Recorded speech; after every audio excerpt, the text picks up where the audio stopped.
16-normativni 1 daqiqada qilyapman.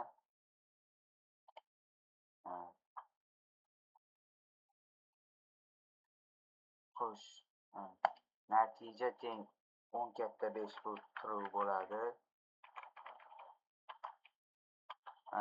3 va 4 tengmi bu false.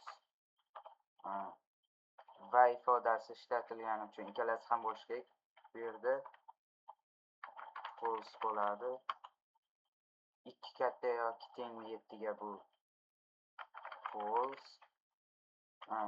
Unda mantiqiy ifodasi ishlatilgani uchun teskarisi bo'ladi va bu true. Yoki ishlatilgani uchun bittasi ham bo'laveradi. Shuning uchun bu javob true. Demak natija true bo'ladi.